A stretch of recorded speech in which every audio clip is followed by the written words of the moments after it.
இதோ உங்களை தேடி முதன்முறையாக வசீகரமான தொழில்நுட்பம் மற்றும் அதிவேகமான செயல்திறனுடன் UFX மொபைல். மெல்லிய தோற்றத்துடன் முற்றிலும் சிறப்பாக எல்லோருக்கும் எளிதாக UFX மொபைல். உங்கள் நவீன தலைமுறைக்கான mobile. UFX Mobiles. Make your move. For the very first time coming your way is an irresistible combination of speed, style and technology. UFX Mobiles. Exceptionally sleek, totally advanced, and now the phone that everyone can afford to touch. Your next generation mobile. UFX Mobiles. Make your move.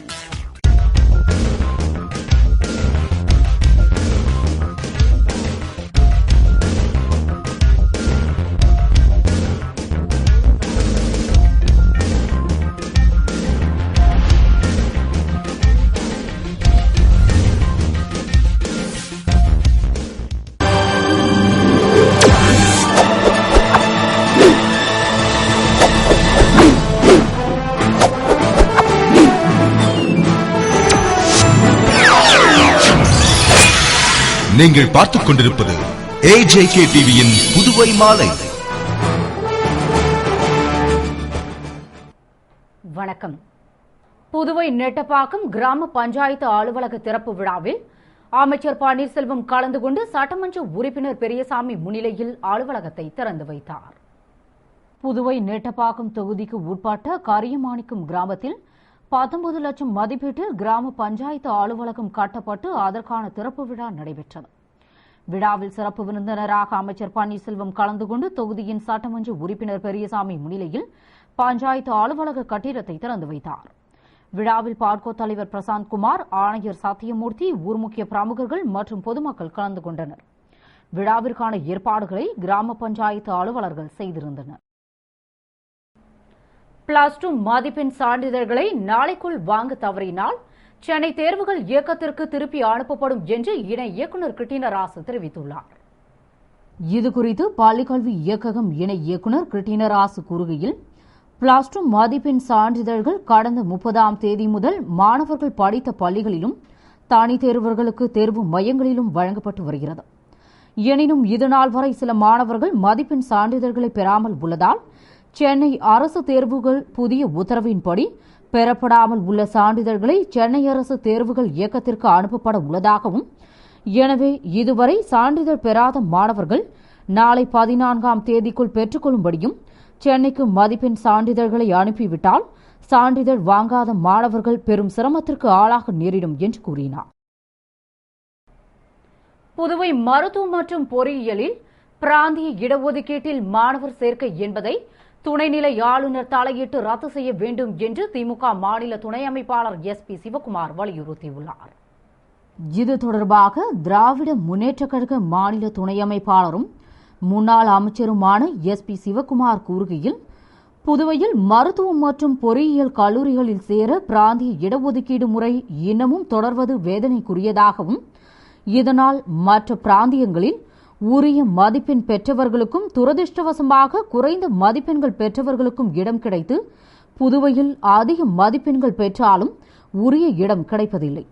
மேலும் மத்திய அரசின் அனுமதியை பெறாமல் பிராந்திய இடஒதுக்கீடு என்ற சிறப்பு ஒதுக்கீட்டை நடைமுறைப்படுத்துவது ஜனநாயக விரோதம் மட்டுமின்றி சட்ட விரோதமும் ஆகும் என்பதால் சட்டவிரோதமான காரியத்தை ஆளுநர் அங்கீகரிக்கின்றாரா என்றும், இதுபோன்று மத்திய அரசின் அங்கீகாரம் தேவைப்படுகின்ற மற்ற விஷயங்களுக்கும் அங்கீகாரம் தேவையில்லை என உத்தரவு பிறப்பிக்க முன்வருவாரா என்பதை தெரிவிக்க வேண்டும் என்ற அவர், மேலும் புதுவை மாநிலத்தின் அதிகபட்ச அதிகாரங்களை படைத்த ஆட்சியாளராக விளங்கிக் கொண்டிருக்கும் துணைநிலை ஆளுநர் பிராந்திய இடஒதுக்கீட்டில் தன் நிலையை விலக்கி துரிதமாக முடிவெடுத்து அதனை ரத்து செய்ய வேண்டும் என்று கூறினார். புதுவையில் வரும் 22ஆம் தேதி பாரதிய ஜனதா கட்சி சார்பில் நடைபெறும் சிறை நிரப்பும் போராட்டத்திற்கு பங்கேற்குமாறு தேசிய செயலாளர் லக்ஷ்மண் பொதுமக்களுக்கு அழைப்பு விடுத்துள்ளார். இதுகுறித்து பாரதிய ஜனதா கட்சியின் தேசிய செயலாளர் செய்தியாளர்களுக்கு அளித்த பேட்டியில், அகில இந்திய அளவில் ஜனசங்க அபியான் என்ற இயக்கத்தை பாரதிய ஜனதா கட்சி கடந்த 7ஆம் தேதி துவக்கி கடைபிடித்து வருவதாகவும், அதன்படி பெட்ரோல் விலை உயர்வு, மத்திய அரசு போதிய நிதியை மாநிலங்களுக்கு வழங்காதது ஆகியவற்றை கண்டித்து வரும் 22ஆம் தேதி சிறை நிரப்பும் போராட்டம் நடத்த உள்ளதாகவும், புதுவையில் அரசியல் செயல்பாடுகள் சரியாக இல்லை என்றும், மேலும் புதுவைக்கு தேவையான நிதியை மத்திய அரசு வழங்கவில்லை மற்றும் தானே புயலால் புதுவை பாதிக்கப்பட்ட போதும் அதற்குரிய நிதியை வழங்கவில்லை. எனவே 22ஆம் தேதி சிறை நிரப்பும் போராட்டத்தில் பங்கேற்குமாறு பொதுமக்களுக்கு அழைப்பு விடுத்துள்ளார். ஜனாதிபதி தேர்தல் வரும் ஜூலை 19ஆம் தேதி நடைபெறும் என்று தேர்தல் ஆணையம் அறிவித்துள்ளது. ஜனாதிபதி பிரதிபா பாட்டீலின் பதவிக்காலம் ஜூலை 24ஆம் தேதி முடிவடைவதால் நாட்டின் 14வது ஜனாதிபதியை தேர்ந்தெடுப்பதற்கான தேர்தலை நடத்த தேர்தல் ஆணையம் முடிவு செய்து அதன்படி ஜூலை 19ஆம் தேதி ஜனாதிபதி தேர்தல் நடைபெறும் என தெரிவித்துள்ளது. இதற்கான அறிவிப்பு ஜூன் 16ஆம் தேதி வெளியிடப்பட்டு அன்றே வேட்புமனு தாக்கல் துவங்கும் என்றும், வேட்புமனு தாக்கல் செய்ய ஜூன் 30ஆம் தேதி வரை கடைசி நாள் என்றும், ஜூலை 4ஆம் தேதி வரை வேட்புமனுக்களை வாபஸ் பெறலாம்.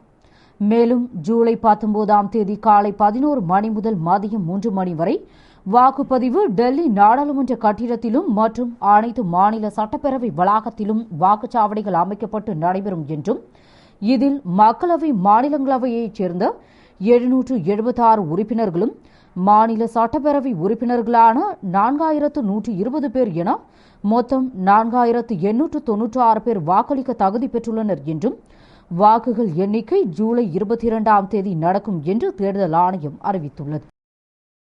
புதுவை சட்டசபை முன்பு கரும்பு விவசாயிகள் சங்கத்தினர் கரும்பு ஆலை வழங்கிய காசோலையின் நகல் எரிப்பு போராட்டத்தில் ஈடுபட்டனர். புதுவை கரும்பு விவசாயிகள் லிங்காரெட்டி பாளையம் கரும்பு ஆலைக்கு கரும்பு வெட்டி அனுப்பியும் பணம் பட்டுவாடா செய்யாமல் சிறிது தொகைக்கான காசோலையை ஆலை நிர்வாகம் வழங்கியும் பணம் இல்லை என வங்கிகள் தர மறுத்ததால் உடனடியாக பணம் தர கோரியும், காலதாமத தொகைக்கு 14% வட்டி வழங்க கோரியும் கரும்பு விவசாயிகள் சங்கத்தினர் சட்டசபை முன்பு ஆலை நிர்வாகம் வழங்கிய காசோலையின் நகல் எரிப்பு போராட்டத்தில் சங்க தலைவர் ராமமூர்த்தி தலைமையில் நிர்வாகிகள் முன்னிலையில் ஈடுபட்டனர். இதில் கரும்பு விவசாயிகள் திரளாக பங்கேற்று கோரிக்கைகளை வலியுறுத்தி கோஷமிட்டு ஆர்ப்பாட்டம் செய்தனர். போராட்டத்தை கைவிடும்படி போலீசார் வலியுறுத்தியும் அவர்கள் போராட்டத்தை தொடர்ந்ததால் போராட்டத்தில் ஈடுபட்டவர்களை போலீசார் கைது செய்தனர். புதுவை வைத்திக்குப்பத்தில் குடிசை மாற்று வாரியம் சார்பில் கட்டப்பட்ட அடுக்குமாடி குடியிருப்புகளை சிறப்பு செயலர் சுந்தரவடிவேலு பார்வையிட்டு குறைகளை கேட்டறிந்தார். புதுவை வைத்திக்குப்பத்தில் குடிசை மாற்று வாரியம் சார்பில் 16 பிரிவுகளை கொண்டு 168 அடுக்குமாடி குடியிருப்புகள் கட்டப்பட்டு பயனாளிகளிடம் ஒப்படைக்கப்பட்டது.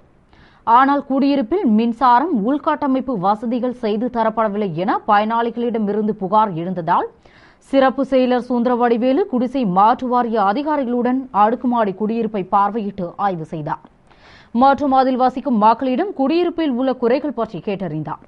பின்னர் குறைகளை களைய நடவடிக்கை எடுப்பதாக தெரிவித்தார். அப்போது துறை அதிகாரிகள், ஊர் முக்கிய பிரமுகர்கள், பயனாளிகள் பலர் உடன் இருந்தனர். புதுவை நீதிமன்றத்தில் நடைபெற்று வரும் சங்கரராமன் கொலை வழக்கு விசாரணையை வரும் 15ஆம் தேதிக்கு தள்ளி வைத்து நீதிபதி உத்தரவிட்டார். காஞ்சிபுரம் வரதராஜ பெருமாள் கோவில் மேலாளர் சங்கரராமன் கொலை வழக்கு புதுவை நீதிமன்றத்தில் நடந்து வரும் நிலையில் மீண்டும் விசாரணைக்கு வந்தது. இதில் குற்றம் சாட்டப்பட்ட 24 பேரில் விஜயேந்திரர், ரகு, சுந்தரேச ஐயர் உள்ளிட்ட 22 பேர் ஆஜரானார்கள். ஜெயேந்திரர் மற்றும் தில்பாண்டி ஆஜராகவில்லை. அதேபோன்று சங்கரராமனின் மகன் ஆனந்த் சர்மா சார்பில் 3 மனுக்கள் தாக்கல் செய்யப்பட்ட நிலையில் வழக்கறிஞர் மணிகண்ட வரதன் வைரஸ் காய்ச்சலால் பாதிக்கப்பட்டு சிகிச்சை பெற்று வருவதால் ஆஜராகவில்லை. எனவே வழக்கை விசாரித்த நீதிபதி மனுக்கள் மீதான தகவல்களை தகவல் பெறும் உரிமை சட்டத்தில் முறைப்படி விண்ணப்பித்து பெற்றுக்கொள்ளும்படி கூறிவிட்டு வழக்கு விசாரணையை வரும் 15ஆம் தேதிக்கு தள்ளி வைத்து உத்தரவிட்டார்.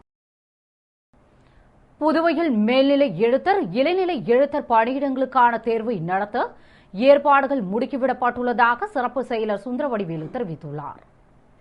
இது தொடர்பாக சிறப்பு செயலர் சுந்தரவடிவேலு கூறுகையில், புதுவையில் இளநிலை எழுத்தர், பாண்டக காப்பாளர், ஜூனியர் கிளர்க், டைபிஸ்ட் போன்ற 567 காலி பணியிடங்களை நிரப்ப அதிகாரப்பூர்வமான அறிவிப்பு கடந்த டிசம்பரில் வெளியிடப்பட்டு 45,000க்கும் மேற்பட்ட விண்ணப்பங்களும், மேல்நிலை எழுத்தர், நீதித்துறையில் சீனியர் கிளர்க் என 154 இடங்களும் நிரப்ப நடவடிக்கை எடுக்கப்பட்டுள்ளதால் ஆயிரக்கணக்கான விண்ணப்பங்கள் குவிந்துள்ளதாலும் போட்டித் தேர்வை இளைஞர்களின் நலன் கருதி விரைவில் நடத்த நிர்வாக சீர்திருத்தத்துறை நடவடிக்கைகளை முடுக்கிவிட்டுள்ளதாகவும் போட்டித் தேர்வை வரும் செப்டம்பர் அல்லது அக்டோபர் மாதத்தில் நடத்த அரசு பரிசீலித்து வருவதாகவும், எனினும் தேர்விற்கான தேதி இன்னும் முடிவு செய்யப்படவில்லை.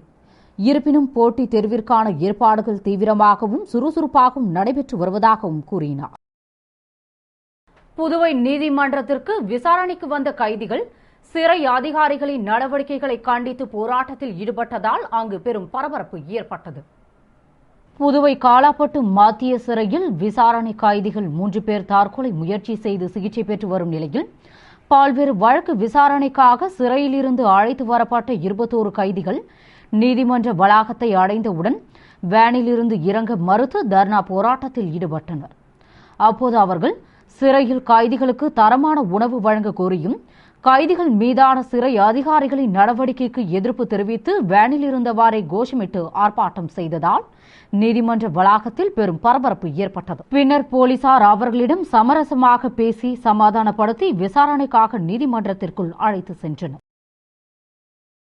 இத்துடன் செய்திகள் நிறைவடைகின்றன. வணக்கம்.